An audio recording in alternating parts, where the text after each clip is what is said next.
Because what you're doing by practicing meditation every single day is preparing for the end of the body, in the sense that you're practicing moving awareness away from the thought activity, which is producing the illusion that you are real as a person and producing the illusion that you're the body. You're moving your attention away from that and experiencing brief moments of freedom from that, brief moments of a non-physical existence. And if you do this consistently over time, every single day without fail, those brief moments of being a non-physical entity, of not being a psychological reality, those brief moments will begin to reveal to you the freedom that's available of your true nature in the natural state, the freedom of being unaffected by the circumstances of the body, the freedom of being unaffected by the circumstances of the psychology. And when I say the circumstances of the psychology, I mean the circumstances of the psychology are everything that's happening the way it occurs to you. That's the psychology. Because what is the psychology? Psychology is the voice in your head interpreting everything all the time, right? And the way you're experiencing that is, oh, that's just me living my life. That's just me experiencing what's happening. No, that's the voice in your head interpreting what's happening to you. And part of that interpretation is that you're the body and you're the personality, and what's happening is happening to you as the personality, and it's causing suffering. So when you slow down, when you start to understand the truth, when you start to practice these practices, you can begin to see this in real time. And you can begin to experience the possibility of escaping the darkness in real time, to presence yourself to what's real, which is what you are, and which is what life is. It's what's real. It's what's actually happening, not the interpretation of what's happening. The interpretation of what's happening is based on your personal conditioning. And the interpretation of what's happening is based on your personal conditioning, and your personal conditioning is founded on the idea that the most important thing about what's happening is that you survive it. And that gives you the life that most people are living. It's not necessarily a fun experience to have. And that's why people go way out of their way to get away from it. Bungee jump. Go way out of their way to get away from it. Take psychedelics. If you're suffering too much, it doesn't matter what happens. Take heroin, Or just do the common, ordinary commercial things that everybody else is doing. Stay involved in movies, watch the crazy news every night, have as much sex as you can, get some pornography in, smoke a little marijuana, have some alcohol, take a few vacations, get a new car. It's endless. It's endless. You could spend your entire life distracting yourself from the truth. But you can't get away. You can't get away. It's inevitable. So, now that I've got you where I want you, symptom. Depression is one of the symptoms of the dark night of the soul. Anxiety is another symptom of the dark night of the soul. Hopelessness is another symptom of the dark night of the soul. A desperate experience, a very subtle, desperate sense of needing to stay involved in things that capture your attention is a symptom of the dark night of the soul. Did you get that? No.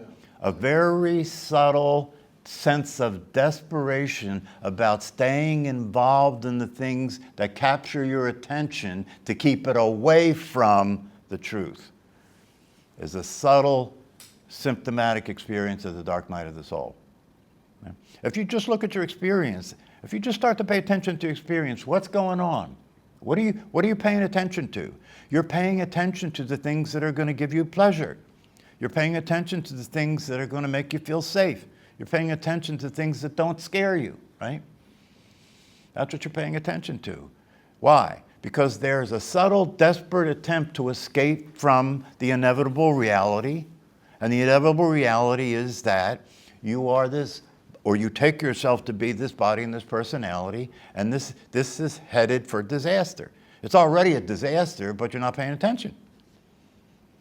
Yeah. If you're on the Titanic, it's already a disaster. You're just not a disaster. You're just not paying attention. The best time to do these practices, there's only one time to do these practices, and it's the best time. Now. That's all. Because you don't know what's going to happen. Right?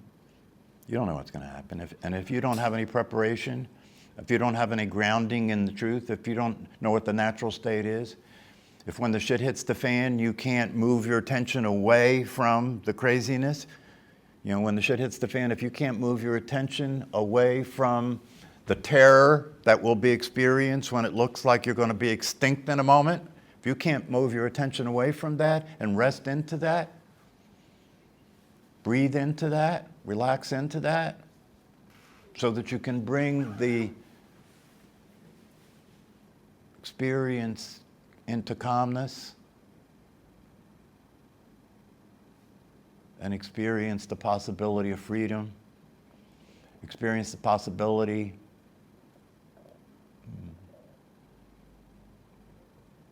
that no matter what the circumstances are, they have no effect on what you are. When you're preparing for death, you're preparing for life. When you're preparing for death, you're allowing yourself to see things as they are, right? And if you see things as they are, it will allow you to experience that this moment of time that's happening right now, right, is an opportunity for you to be happy and satisfied and fulfilled. That's what it's all about. Experience seeing things as they are. How are they? The body's going to die. How are they? You're not the personality, right? If you see things as they are, then you don't give your attention to that anymore, because that's not going to get you anywhere. That's not going to work. And when you pull your attention away from that and give your attention to what's real, which is only happening in the moment, right? Then you can start to experience a relief. You can start to experience a sense of well-being that's natural, that can't be changed. It can't be affected by circumstances. It's natural.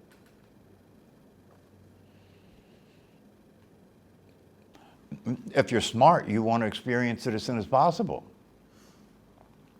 Because the smart side of the dark side, the dark night of the soul is the last vestiges of the personality. It's the last material the personality has to use to try and keep you as that.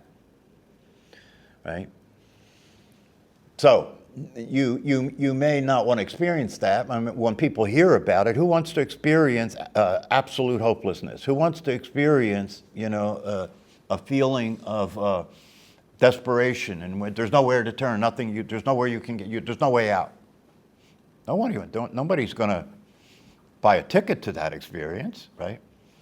Yeah, but if you understand it in the larger context, right? Yeah.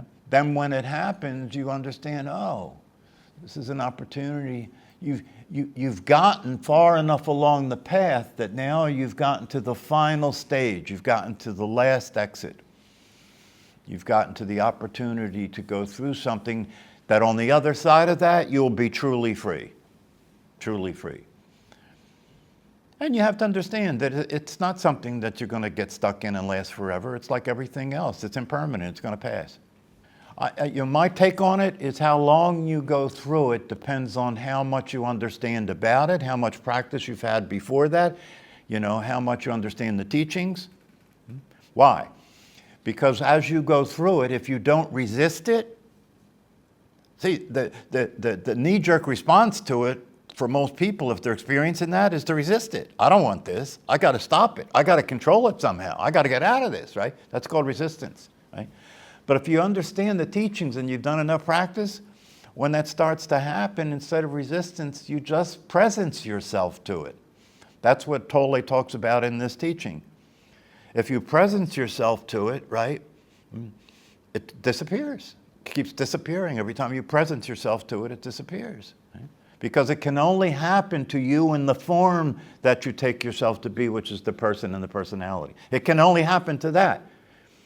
If you shift your experience out of that to what's not that and you're experiencing the natural state, it stops. It can't happen to that. Huh? But even even the topic of this kind of thing, the personality gets, oh. And see, the thing is this, if you've had these teachings and understandings, you will commit suicide quicker than other people, and you will commit the correct suicide, not the mistake suicide. The correct suicide is to realize, that which is experiencing the dark night of the soul simply does not exist. And once you see that, it just pops like a balloon. It's like that story, one of the places on this planet that people go very often to end their lives is the Golden Gate Bridge. It's famous. How many people go there to kill themselves, right? 1 out of 100 survive. And one guy that survived that jump off the bridge, when he came back, he said, I didn't have to do that. I didn't have to do that. I could have experienced the death that I experienced without killing the body. That's the only real death. The only real death is the death of that which never existed in the first place. Buckminster Fuller, when he was 30 years old, was suicidal. He wrote about this. This was before he became famous, right? He was suicidal. But he had the wherewithal to look at it, and he said to himself, wait a minute. If I just act like I died today, and I won't be here tomorrow to suffer anything that's going to happen, but I don't actually kill the body, but I live my life that way, what have I got to be afraid of? I can live in abandon. I could do anything because I'm acting as if I'm not here. Doesn't matter. And then he created the geodesic dome and all these other things. That's what I mean in my book when I said, die before you die. Get it over with. It's going to happen anyway. And when it happens, you're going to, look, if you die, if you experience the death process an hour before the body dies, you will experience freedom. You will experience a sense of fulfillment, satisfaction, elation. People report this. Even if you get a diagnosis and they say you got 6 months to live, right? Very common for people to say, during that 6 months, I was as happy as I've ever was in my entire life. And then some people get the information that it was a misdiagnosis and they go into a depression. Why? Look at that. Why? Right. Because if you face your death, if you really, really face your death, you got nothing to lose. You can let go. You can allow yourself to really be free and enjoy your life. Enjoy being alive instead of protecting yourself.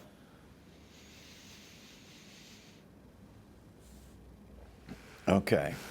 So before we end tonight, I just want to make an announcement. It's actually consistent with this whole conversation. For those of you who don't know, I had been diagnosed 5 years ago with a form of leukemia. Okay? It's a chronic form of leukemia, right? Well, actually, I had been diagnosed with prostate cancer about 10 years ago. That got treated with radiation, and that got resolved, completely resolved. This doesn't get resolved. This is a progressive thing, and the end of the progression is death. Okay? But unlike some other forms of leukemia, it's not acute, and it doesn't kill you right away, right? So I've had this for 5 years.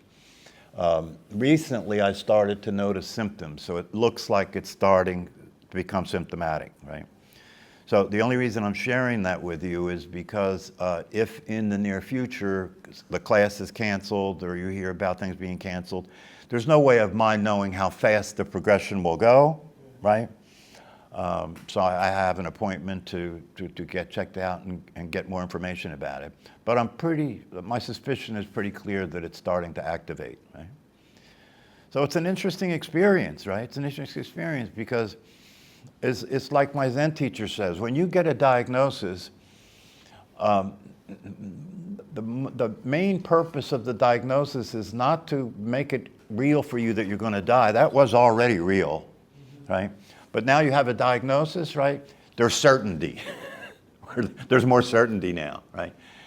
And there's more certainty because you know that it's not some far off thing. You know, it's something that's a lot closer. And if you're in our age group, all of you people here are in your, he's a kid, but you know, he's a kid. But there are other people here, most of us are in our 70s, right? You should be thinking about this stuff. It's only a matter of time. It's only a matter of time. Don't be stupid. Don't act like it's not going to happen. That's stupidity. And if you think about it, and you allow yourself to look at it and face it and feel it, right, it loses its effect, especially because of the fact that you're here and you've been practicing these things and studying these things, right? So my approach to this is, you know, I'm going to keep doing this with you as long as I can. And hopefully I can do it long enough to share with you the experience of what it's like to be on the way out and not have that be a bummer. Capiche? All right, see you next time.